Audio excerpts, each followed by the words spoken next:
Going up right now is our friend Paul Rieckhoff to start us off today. Good to see you, Paul. He's here in studio here in New York, founder and CEO of Independent Veterans of America, host of the Independent Americans podcast. All right, start with Elon, if we can. We were showing these protests the last few days.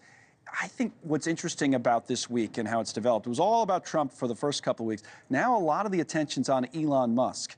And you wonder what Trump makes of that, but a lot of the negative attention, especially from Democrats, is directed at Musk. What do you make of what's been going on with him? I think that's appropriate. I don't think the Democrats are doing much. It's kind of pathetic, to be honest with you. It doesn't look like they can actually stop anything Trump's doing right now. But I think for objective people who aren't partisans, I'll give you an example. Elon Musk and his team are now focused on the Veterans Affairs Department, right, which has more data maybe than almost anywhere in America. It could have burial data, GI Bill information, medical records, prescriptions, even information on the 88 people who got abortions at the VA in 2023. So if you've got a guy who's got no elected authority, he's got no restrictions, and his crew going in and ripping apart some of the most valuable VA in the federal government that impacts the lives of our veterans, as an example, I think that should be setting off alarm bells for all Americans. Yeah, this idea of having access, whether it's at the VA or elsewhere, Treasury data, data that, to your point, would have a lot of personal information has become a big thing. And the point you make kind of raises this larger point.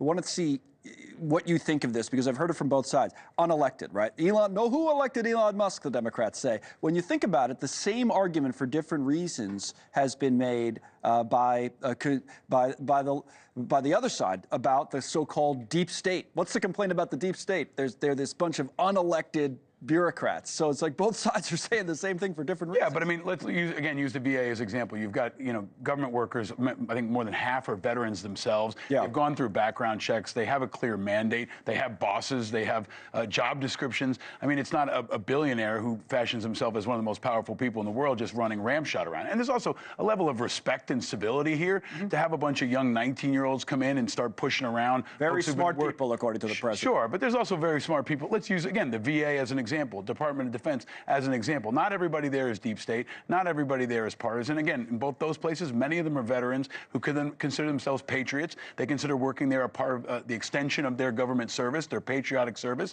And the disruption, I know, is a goal for Trump and Musk, but it also has an adverse effect on the operations of a business. If somebody walked in here right now and just started blowing everything up, it would impact everyone. And it would impact your broadcast, impact your viewers. And the same thing will happen downstream on things like Veterans Affairs benefits, your GI Bill, your VA benefits, your prescriptions. If that gets disrupted, there's going to be real-world impacts. Well, there is real-world impacts, but there's also kind of a real-world discussion, to your point, about private business. We have them all the time about what's the environment in terms of how much is your business bringing in. All right, well, it's not bringing in enough. We have to cut costs. Seems like in government, we have not had that conversation for years. So it seems the how, I get it, is questioned, but this idea that, hey, listen, there's a lot of fat out there, there's a lot of waste, fraud, and abuse out there is a legitimate point, no? Absolutely. I think that there's no doubt. Just the way you go about it. These are massive bureaucracies. Some of them are bloated. I'm sure there's ways you can trim the fat, but you also don't have to shut everything down in order to do that. Right. You don't have to turn the lights off and shut off websites and scare people, which I talk to a lot of friends at the VA as an example who feel really disrupted. They don't know what's coming next. They're getting emails saying, hey, would you like to resign?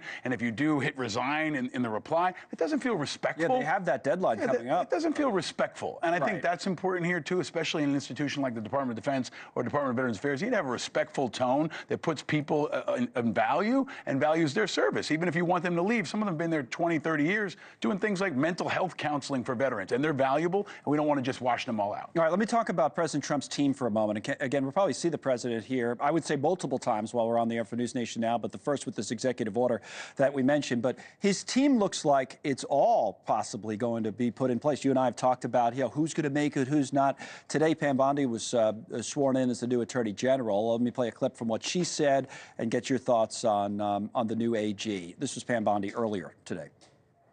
I will restore integrity to the Justice Department, and I will fight violent crime throughout this country and throughout this world and make America safe again. You were here the day that Matt Gaetz stepped aside. Remember that? But now Pam Bondi gets in. Sometimes I wonder, would Matt Gaetz have made it if he didn't step aside the way things are going? Look, Trump's flooding the zone, I think, in all aspects, from the executive order to his comments on Gaza to pushing through his nominees, and a lot's getting lost. Let me give an example. Okay. They also swore in the VA secretary today, who got 20... I can see your focus But in fairness, I know this is what you do. You're an advocate for veterans, and you don't think they're getting enough attention. No, I don't think so. I don't think the flooding of the zone. I don't think what's the big issue? I don't think most viewers could name the person who's been nominated for VA secretary. Right, Doug Collins. Right, Doug Collins, former Republican congressman from Georgia, who actually got 23 no votes. Now that's more significant because it's more no votes than all his predecessors combined. Yes, he got through. Yes, you could argue. A bunch of Democrats did, but a lot of people said no, and that means he walks in with a divisive situation unlike we've ever seen. So they can talk a good game right now, but when they actually get into the machine,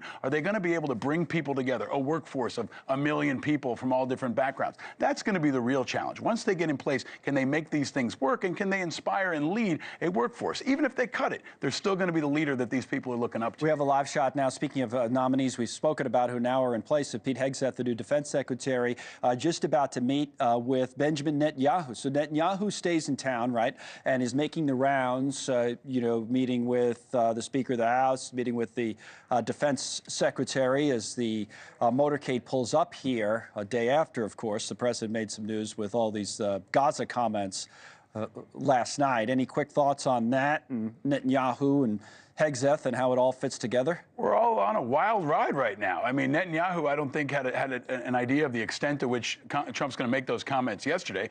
Hegseth's been a vocal and consistent supporter of Israel. I think this will probably be a much more predictable meeting, but it looks like Netanyahu's being received well. He's checking the boxes and making the rounds, and we'll see what he can go home to Israel with in the midst of the chaos that Trump created last night by basically saying he was going to turn Gaza into a golf course. Even if that never happens, even if none of what he talked about happens, what do you think the effect of it is on the negotiations, or just whether they in the near term be the ceasefire negotiations or kind of the larger, bigger picture stuff that Trump's talking about, the future of Gaza? I think it's chaos. I mean, to say something like he did last night kind of throws a hand grenade in the geopolitics of the entire world, right? The people of Gaza are impacted, all the allies are impacted. None of that was communicated back channel, and we all feel like we're kind of along for a wild ride. And that's why in the first term I called him President Mayhem. I feel like now it's a lot of mayhem. 1 second here, see if we can hear anything with Hegseth and Netanyahu on the way up.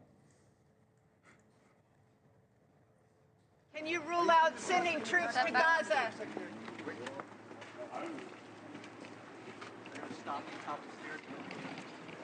That's what you're talking about. That's the question. They're asking him, will you send U.S. troops into Gaza?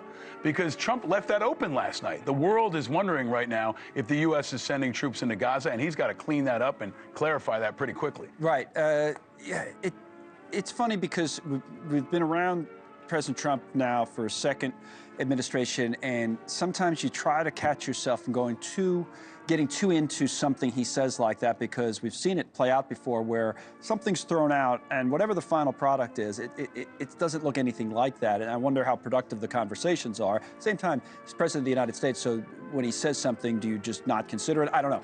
But you see my point. It's hard because we've seen this before. And, are we taking over Gaza? I mean, I don't know. I think all Americans would hope our president could be a little more careful with his words. I mean, there are 2 million people in Gaza right now who don't know if American troops are coming to drag them out. And that's disruptive to the entire world. I don't think that serves American interests. I don't think that serves Israeli interests or the people of Gaza. So I respectfully and emphatically hope the president will be more careful with his words, especially on the global stage. Because even if he doesn't mean it, people around the world still respect American power, and especially military power. And in those examples, you've got to be exceptionally precise and careful. All right, let's listen to the national anthem here and come back and wrap it up.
So it's the new Secretary of Defense and the Israeli Prime Minister. They're going to head inside the Department of Defense for a meeting, a series of meetings that Netanyahu has been having here, of course, including his meeting with the president that Paul and I were talking about yesterday. So, all right, as I said, we'll wrap it up. So this is this idea now that this is part of the conversation. One of the things taking over Gaza that people were throwing out last night, and I don't know what you think of it, is that what Trump does is he looks at a situation and he says, well, nobody's moving on this in any way. So I'll put out something that is seen as kind of a radical move. And it may never happen, but someone else will pick up on it, someone else in the region, and there'll be a counterproposal and, you know, it kind of gets them moving and it gets the process started. What do you say about those theories? You've heard that about Trump. Yeah, I mean, that's a theory, but here's the reality. The world heard Trump last night say he might send U.S. troops into Gaza. Yeah. And today, Netanyahu is going to the Secretary of Defense at the Pentagon to have a meeting. What is that? What message does that send? In the optics, in the words, you got to take a person at his word. And when Trump says something, much of the world is going to take him at his word. He's the commander-in-chief of the United States military, and that is a powerful weapon to yield on the global stage. And right now, there are many people who are scared, who don't know what's going to happen, and even American troops who don't know if they might get deployed to Gaza. That's a realistic concern after what the commander-in-chief said last night for the whole world to hear. All right, Paul, as always, thank you, sir. Talk to you again next week. You. Paul Rieckhoff.